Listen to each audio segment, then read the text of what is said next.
Dear Mom and Dad, today is Sunday, I think. We are on a big mountain north of Pleiku. There are NVA regulars at the top in bunkers waiting for us. For 3 days now, we have poured everything we have on them and a few are still there. While on patrol, we discovered their base camp. In the base camp were 52 NVA rucksacks. The rucksack I searched contained some communist literature, a VC flag, pictures of his wife and little baby, and a small book which looks to me like a diary. Tôi là người lính của nhân dân. Tiếng súng quân thù mỗi lúc một. I am a people's army soldier. I love my land, but enemy comes here to take over my land. This man has a cute child and a pretty wife, but I'm sorry to say they will never see him again. Enemy, you make me angry. I must fight to last bullet to kick you out of my land. Old Ho Chi Minh has him brainwashed, but he is my enemy, and too bad for him. Bye for now. Love, Paul. Man, this guy is all communist.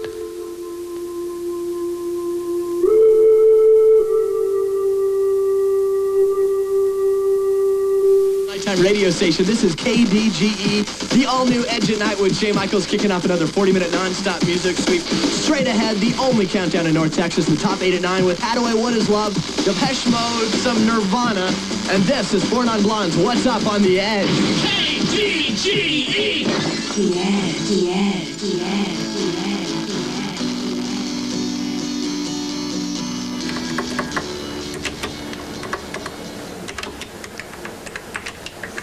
Paul Reed is back with his family in the home where he was raised. But that long-ago war still lingers. I hated him. I knew that much about him. I hated him.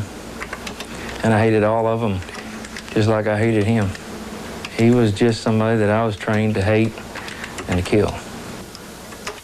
The scars of Vietnam run deep and touch those Paul loves most. That war, I think, really did mess him up. Seems like a really nice person. He is a very nice person. But it did have effect on him. I noticed when he was in his training, they taught him to hate momism. I mean, they knocked all the momism out of him. They didn't want him to be tender-hearted. They taught him to hate. He had to hate to kill. And I never realized until he really killed somebody that he killed that officer. I think that's what he did when he killed that officer.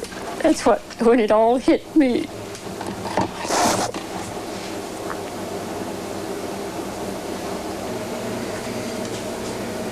Paul grew up on the streets of North Dallas, restless, bored with high school. He was ready at 18 for the excitement of a faraway place called Vietnam. I was thinking I wanted in on it. It was action. And I felt like I had to be there. I felt like almost an obligation to go. He came home in 1969 with a Bronze Star, a Purple Heart, and an Air Medal. He came back a different man. Here I was, home, and had all this anger to deal with. And all the people would say was, hey, it's over for you. Put it behind you. Forget it. You never forget it. It lives on forever and ever and ever. For a generation after the war, Paul drifted through college, personal relationships, jobs, and friends. Then slowly at first, memories of Vietnam began to crowd his mind. Everything I was reading was Vietnam. Every kind of movie I went to was Vietnam. I talked about Vietnam. Anything Army, get his attention just like that. If he was on TV, he'd stop what he was doing and come watch. So we said, well, here are some things you sent home. Maybe you would like to go through that. Captured items from an enemy soldier's rucksack, the spoils of war, set aside and forgotten for 2 decades. The smell was the first thing I noticed. It had smells of the jungle. It was like I was there. It took me back to at least 2 of my close buddies getting killed. A local Vietnamese war veteran reluctantly translated the diary, revealing the poetic words of an old enemy. He says, remember the date we said goodbye? I saw tears in your eyes, and I can't say one word, even one word of love for you. You told me to remember to come home to see you. 6 years passed along. No chance to come home. No chance to see you. Enemy still there with tank, with jets, with warships. I must fight. If I lose, we will see each other in next life. My darling.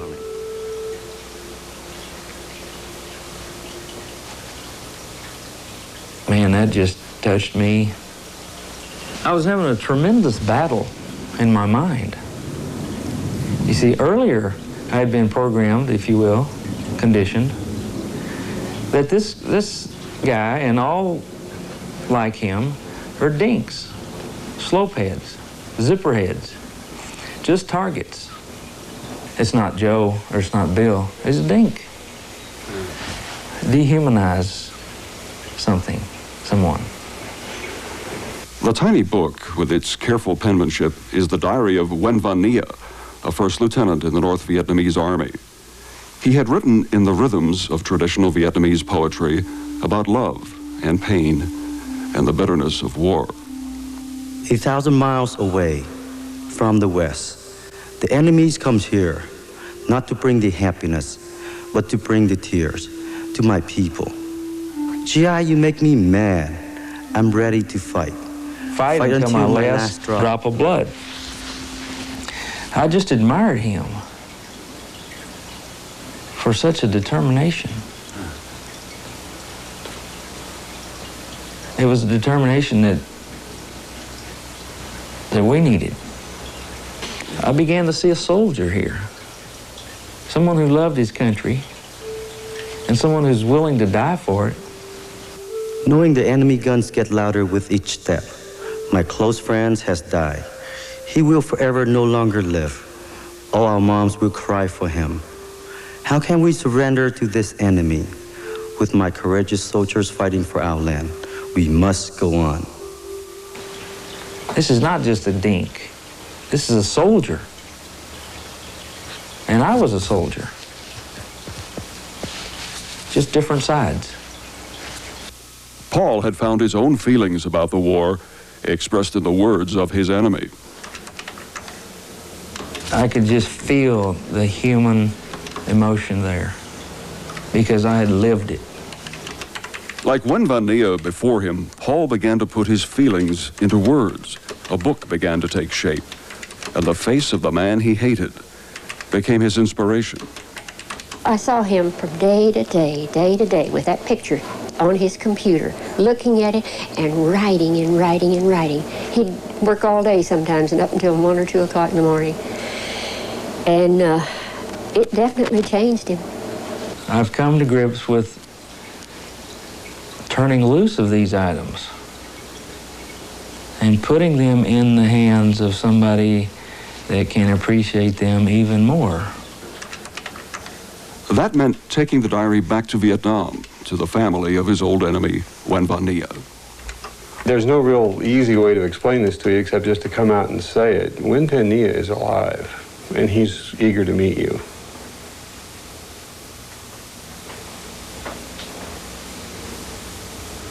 Wow. Man, that's incredible.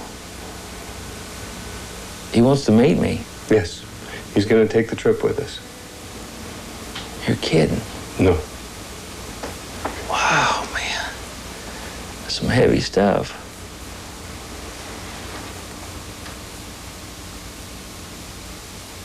Man.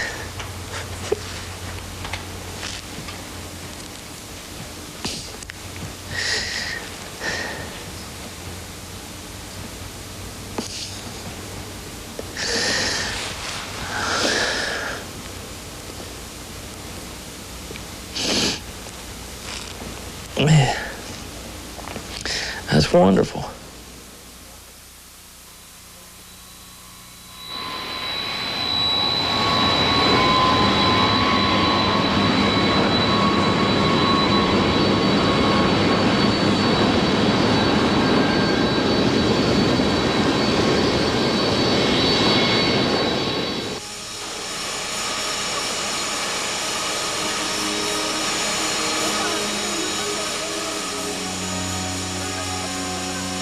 Paul is here to make peace, but old emotions linger.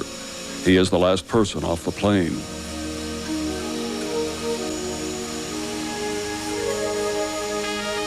Wondering with each step if he will see the fear and anger he felt for so long, reflected in the faces of the Vietnamese. But the faces are those of bored customs officials shuffling paperwork. He is soon joined by his interpreter, Long Ton Ni, from the Ministry of Foreign Affairs, with news about his old enemy. And you've already talked with him. He's expecting me? Yeah. So it's him. And one thing is very interesting is that after losing his pack, his friends didn't know whether he's still alive or not. So his family in Taipei have received a written document informing that he is dead. Was he? I thought he was dead too. But suddenly in 1970, he came back from the south to his village. 1970? Yeah. I really believed that he got killed. But now to find out he's alive, I'm excited. I'm elated.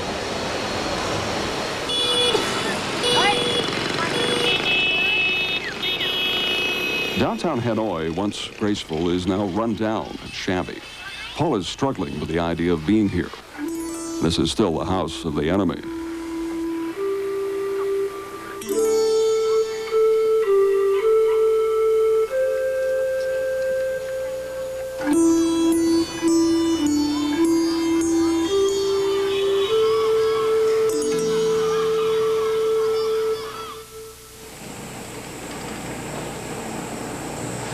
Picked up some movement over here on our left. Nearly every night for 25 years, dreams of Vietnam jolted Paul out of his sleep. Tonight, the dream is real. I was up at 4:30 a.m. as I couldn't sleep. I felt the urge to check for movement out on the balcony. It was really dark now, but there were a few lights on. Enough to where I could notice a fog. The smells were the same as 26 years ago.